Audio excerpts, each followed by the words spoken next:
Hey, welcome to the Retail Fix-It podcast.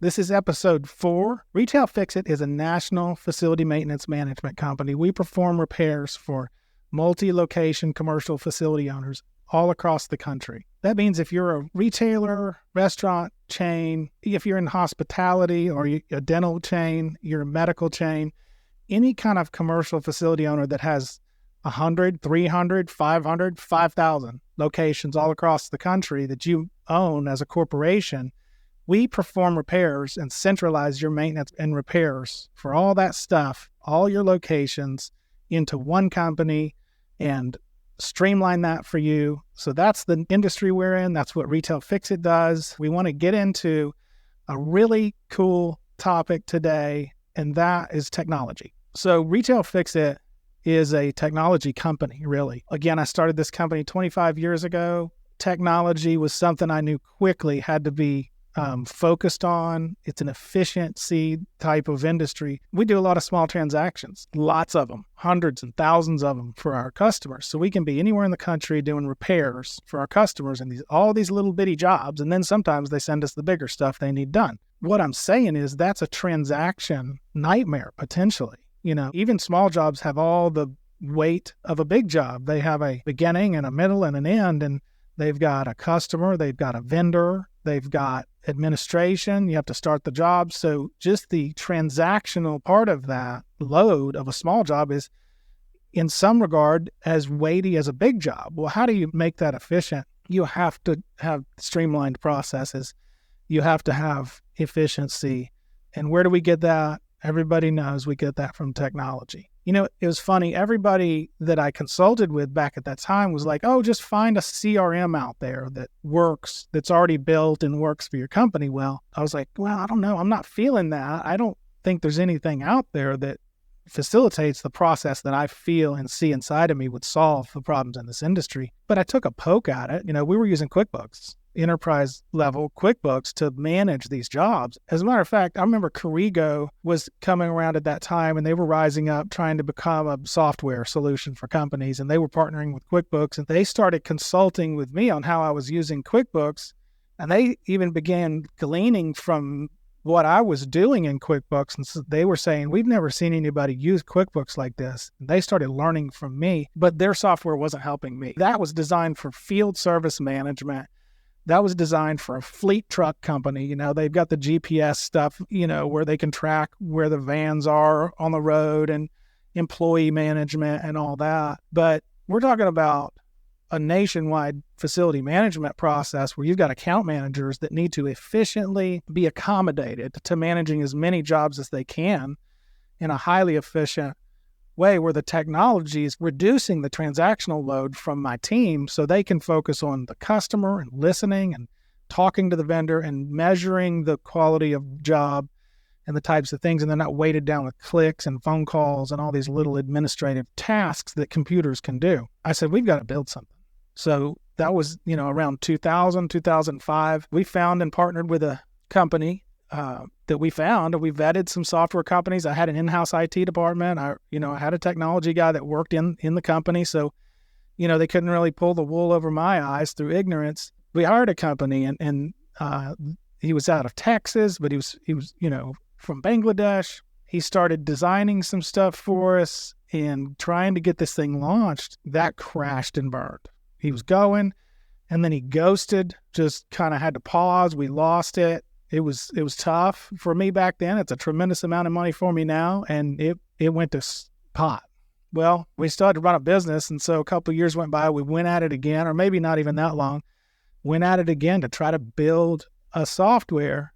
Same thing. We were failed by the person that said they could do this and said they could deliver this.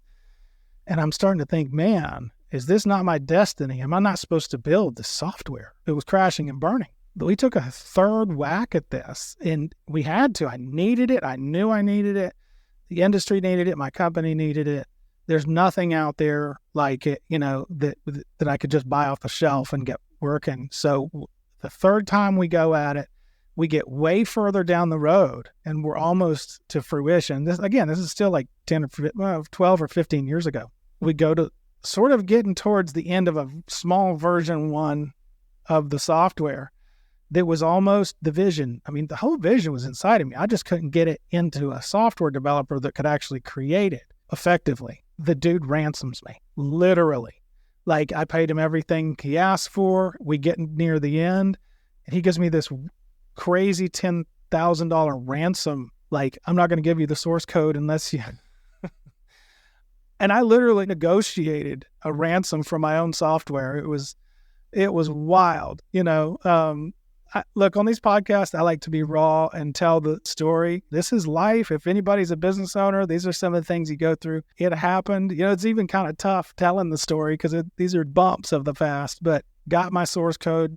But then I was stuck, right, with a source code and a software with broken relationship from a guy that ransomed me, and he's the one that built it. So hiring a new company to see if they could work within what was built, and they couldn't. They didn't write it. They didn't know how to get it going. So long story short, I ended up contacting the developers that he used to develop the software. I just want to know if you can give me some advice. How can I get somebody to finish this? Because I don't know what to do. And what they told me was he hadn't paid us. So in our contract, we have the full right to work directly with you because of his delinquency of not paying us. And honestly, I didn't even trust them at the time. But I had no other choice. And so I said, let's roll. So the developers that wrote this software began to work directly with me, not the sort of middleman, to launch and keep going with it. And that story that I just told you has led to a 7+ year, wildly successful journey with a husband-wife team of software developers that have just become like family. I mean, I have worked with them 20 to 30 hours on average per week, personally, for 7+ years. I mean, we've done life together. We've done COVID together, pre-COVID, all that stuff. And they're phenomenal. It's been an amazing journey. They quit all their other customers. They work exclusively for Retail Fix-It. They're a partner. They're essentially part of the team. They're completely part of the team. We have a custom in-house, fully cloud-based job management portal, 3-in-1, meaning we have a customer portal login, a vendor portal login, and then other accommodations to both of those parties on how things function. And then we have the admin portal, which is a very robust job management piece. There's no end in sight with it. I mean, we've got all sorts of things we're developing right now. We're rolling out a feature this week in the software of multiple choice option estimates and all sorts of cool little stuff that's enhancing it constantly. But software and technology, process efficiency is radically important in the national facility management space because you're just doing a lot of transactions. I mean, you're doing a tremendous amount of transactions. You're dealing with multiple parties at one time, us in the middle, the vendor on this side, customer on that side. And that's can be a communication nightmare if it's not wildly efficient. These communication can get lost. And so we're in the business of communicating very strongly and just clearly, just the simplicity of what is being requested of by the manager at the store or corporate of our customers, getting to us, and then us conveying that exact data to the vendor appropriately, them getting the whole picture and us managing that in the middle. And customers are enjoying logging into their portal and they can see a visual of all their open tickets in one space right in the dashboard when they log in. It's simple. They can put a job in like 45 seconds, literally. Here's the thing. With customers, I understood the customer doesn't need to live in my system. They've got other things to do, right? So even if you're a facility manager, retailer, or restaurant chain or something like that, we need to feed you deliverables when they happen, not just when you decide you need to go in and check on your stuff and put a job in or look at open statuses. So, at different milestones of a job progression, the system, it emails facility manager or a regional facility manager or even a store level person, if that's how we model things for you guys, if that's what you guys want. And most of our customer portal was built by customers. It was us getting feedback. What that's done is created partners out of our customers. And our customers now come in and tell us how to design these reports. So that's how we wanted to do it on the customer side with reporting. Was another side of it, though, is the vendors. See, the thing is, these vendors, they're not sitting at a desk and logging into a portal. Administrative teams are, but a lot of times we want to use a service provider that's like one man in a truck. The reason for that is because you're going to get a lot more out of quality and cost efficiency and communication out of a one man in a truck or a smaller type of service provider, electrician who gets in his truck and he's the owner and he goes and does those repairs that day, than you are out of a company that's got like 6 or 7 or 50 techs. Because if the owner operator type company, that service provider vendor that we're using to manage our customers' repairs is the ones we use. So if we use, John's electrical service or whatever, and John is the one that's going to do the repair, he knows what happened. He doesn't have a lot of overhead. He understands that it's important to use our system on his cell phone. He learns how to do it himself. He's not having to train it out to his techs, and his techs not do it. We have to accommodate them completely different than how we accommodate our customers. Because our customers, they sit at desks and they need things facilitated in a certain way from a portal, or, sometimes these regional guys and our customers aren't sitting at desks, but the service providers, they need to be able to use our system via email or mobile app. It's a completely different experience for them. And I'm spending time on this because one of our major central focuses in this industry for our customers, who's paying the bills, but winning for everybody, winning for them, winning for us, winning for the vendor. Because if we're not winning for everybody, somebody's not as invested. So as much as we're winning for the customer, we have to win for the vendor because they don't care a lot. They're not as hyped or nerdy about good systems and software. That's all just a bunch of hyperbole to them, really. They're like, whatever, just handle that. I'm trying to do this repair for you, and where do I send my invoice? Whether we like it or not, that's their attitude. And it's understandable if you've been a tech in the field. If you've been a service provider, you understand that. We have to receive things from the vendors. We've got to receive ETA. We've got to receive communication. We've got to receive a check-in. We've got to receive on-site photos. We've got to receive after photos. We've got to receive an invoice, an estimate all the time through the process of a job from the vendor.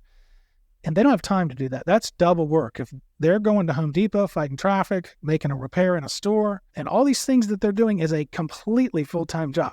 And if they have to add all this technology load on top of that, it's going to be frustrating. It's going to be a problem. Guess what? They're going to charge for it. They're going to charge money. We don't want that. We don't want the customers paying more money because the vendors are doing double work. Technology is supposed to work for us, not us work for technology, right? So how do we create a technology that works for the service provider? Why would we do that? Because you're accommodating the person that's invoicing you. And so we know that it's double work if the service provider is not accommodated in that way. They have got wrenches to turn and hot water heaters to drag up on top of a deck on top of your bathroom in your stock room. They're literally underneath of a stove in a restaurant, while dinner rush or whatever. They're in your dental office making a repair at, while you've got traffic in there. And so we need to be able to get all these things and verify, because this is all about compliance management from us, right? We automate everything transactional. Those are compliance management areas. I don't want my team being a transactional team. I didn't hire a bunch of secretaries to click buttons and answer phones. Systems do that automatically, not just for my team, but they do it for the vendor, they do it for the customer, and then we're in compliance. So now my team is working in compliance. They have time to, through the technology, to make sure that we didn't miss an ETA. We got an acceptable one, that they're on site when they were supposed to be on site, and that they're equipped to do a quality job. We're verifying that the quality job was done. All these different things. And so we want our customers to feel like we're delivering a story to them for every little service call. So if they have 500 locations across the country, we want the facility managers of these corporations to feel like at their desk, we're putting them in those 500 locations, or at least in the 20 or 30 or 50 or 100 open tickets they have for repairs, that we're telling a story of what's going on with each of those jobs in a really efficient way, not like that they have to go through it, but that they feel like, is there a hold on this? Are these people really pulling this off? The truth will rise to the top eventually, but If a tech misses an ETA, I think the system triggers that. It knows there was no check-in. So the system emails the vendor on its own, like, hey, you missed the ETA. Are you going to be there in a few minutes, or do you need to reset the ETA? Any little transactional data change in our system sometimes performs 7 or 10 things, like automatically. Our customers, when they approve an estimate, so we've been out to a location, the tech looked at the job, sent some photos, sent a quote in the portal, and then we sent the estimate to the customer. When the customer has a chance to review that, they review it and they have an approve button in their email, or if they're in the portal. When they click that approve button, like literally there's more than 7 things that instantaneously happen. So it's all about automation so our team can be in compliance managers and spend time and that kind of thing. So literally, here's the 7 things that happen when a customer clicks approve. The D&E changes for the customer approval. So in our system, the approval amount automatically changes when they approve it. The estimate in our system is showing as approved.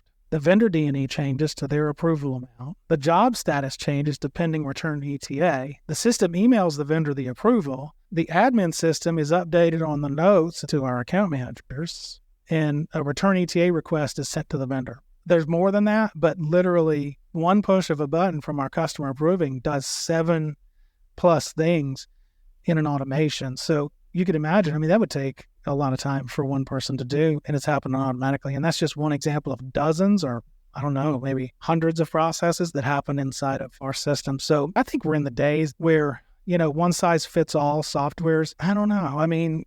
Maybe some of those work, maybe they do, but every company I think that I've talked to, even outside of this industry, they're not really happy with their system. They're always changing systems and that kind of thing. But we've built one in-house, and we're really blessed big time to have an in-house team that we get along with and is really part of the team now. The lesson there is if you fail on that stuff, starting a software or something, don't give up. Keep going. You might have to change who's doing it for you. But there was times when I thought, this is not for me. I wanted it, but I couldn't get it. I kept going and we got it. So it's been pretty amazing. But being on the cutting edge, concerning technology is key in a mass transaction company. Team needs triggers when delinquent. Vendors need super easy processes. Customers need deliverables, so these are kind of different parties that need things a different way. And so we've figured that out over the course of time and delivering that, but coming from the dream to fruition was a journey. But we're there, and several automations per day on every single job. Technology is something that we are as a company, and we really have a lot of fun with it. Our whole team designs the software. My job is to go to my team and find out inefficiencies or find accommodations that they need in order to further automate their job, in ways that the system can do so they can spend time. It's a lot of work. It doesn't happen as fast because these systems, once they get robust, it's hard to fit new features into them and stuff, in a way that doesn't cause bugs, to be honest with you. And so there's a lot there with that. But that's what this episode was about. We hope you guys enjoyed this episode. Whether you're a customer or a service provider, or heck, if you're a competitor, jump on board. We want to create community. We want to reform this industry. We have a lot of aspirations. We've got some things that we're going to be doing to bring reformation and change to this industry. Needed change. We have purpose, insights, and groundbreaking plan in place for a life-giving boost and executed for customers, but its impact on vendors too. That's what this podcast is about. We hope you would like this one, but like and subscribe. Thank you for today. Thank you for joining us on the Retail Fix It podcast.